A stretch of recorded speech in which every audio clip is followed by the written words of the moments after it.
Agwara m unu saga ma supply Mbaise niile na Imo State tomatoes. Ndị Imo State na Mbaise niile lee ya mgbaliweba leweba kadota mgbaliwe hovulala le hovulala. Achọrọ m ime ka unu mara na Imo State government Imo State government ma Nigerian government mara safe emewe na ala bekee. That is ekwu okwu emewe na Thailand can happen here. Lewe anya ebe a niile weta tomatoes garden ala dredu. Enwere m 4 plots of land m ji bido onwe ya. Look at my species. Lewe m anya my species tomatoes ka nweta na garden.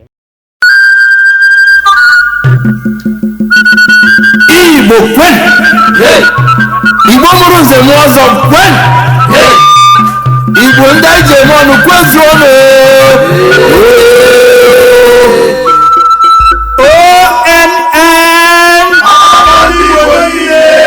Ọgbakọ ndị Igbo niile. Maka ọdịmma ndị Igbo.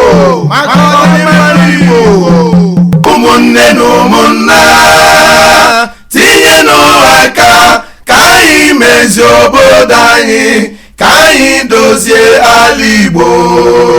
Ndị ukwu na ndị nta tinye n'aka ka anyị mezie obodo anyị, ka anyị dozie ala Igbo. Ụmụnne na ụmụnna tinye n'aka ka anyị mezie obodo anyị, ka anyị dozie ala Igbo. Ndị ukwu na ndị nta tinye n'aka ka anyị mezie obodo anyị, ka anyị dozie ala Igbo. Ndị Igbo dịka m si gwa unu na mbụ na anyị ga na-ewetara unu ọtụtụ ihe ọma na-eme n'ala Igbo. Ọwụ naanị akụkọ ọjọọ ka a ga na-anụ gbasara ala Igbo. Onye Igbo ebe ọbụla ị nọ n'ụlọ, ị nọ n'ụzọ ije, ị nọ n'ofesi, mata na Chineke gọziri ala Igbo, gọzie ya n'ọnọdụ pụrụ iche. Ihe ọbụla ị nwere ị na-eme chọrọ ka ndị ọgbakọ ndị Igbo mata, ka ndị Igbo mata, na-azụ gị ahịa, na-akwalite ya. Onwere ihe na-arụpụta, onwere ihe ị na-eme, onwere ọrụ ị na-arụ ịchọ ka ndị Igbo mata, ngwabịa kpọtụrụ ndị ọgbakọ ndị Igbo taa. Akara ekwentị a nọ ebe a, gị were ya kpọlite anyị.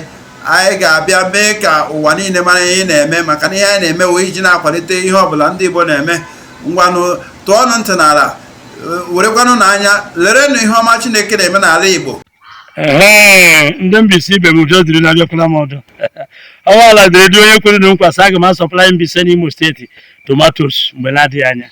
Here tomatoes garden. Lewe mkpụrụ ihe na tomatoes garden m ha. Lewe ha lewe ya ke onwe kwuru. Lewe ndị kelacha beleni. Ona hona Chineke eme hon. Lewe anya tomatoes. It have for him. Tomatoes army for him. Ngabere ihe otu tomatoes omene. Otu tomatoes naanị. Ime ihe Chineke eme hon. Ebe a niile. Luburu ebe a niile. Adị ya gawa. When they left tomatoes, big ones, and I Chineke eme. Agwara m unu saga ma supply Mbaise niile na Imo State tomatoes. Ndị Imo State na Mbaise niile lee ya mgbaliweba kadota mgbaliwe hovulala le hovulala. Achọrọ m ime ka unu mara na Imo State government Imo State government ma Nigerian government mara safe emewe na ala bekee. That is ekwu okwu emewe na Thailand can happen here. Lewe anya ebe a niile weta tomatoes garden ala dredu. Enwere m 4 plots of land m ji bido onwe ya. Look at my species. Lewe m anya my species tomatoes ka nweta na garden m. Ke bitiele ke Thailand bitie ndị India. Lewe Chineke rụwara m. So Mbaise niile biko na ihe n'aka ma federal government in Nigeria ma state government in Nigeria. Anyị chọrọ enyemaka. This is just the beginning. Ihe ahụ asị nọ na mba nọ n'ụlọ anyị ugbu a. Lee tomatoes garden. Otu tomatoes omere, otu tomatoes naanị. Otu ukwu tomatoes a, naanị otu ukwu tomatoes a, naanị otu ukwu ya ga-abịanye anyị more than one pint. Lewe tomatoes ovuru n'ivu. So therefore ndị bekee anyị, ndị Mbaise ụmụnne na ụmụnna, ana m ekele unu ọha na eze ndị hụrụ garden ala redio dịka m kwere unu nkwasị. Garden tomatoes m ga-awụ the best.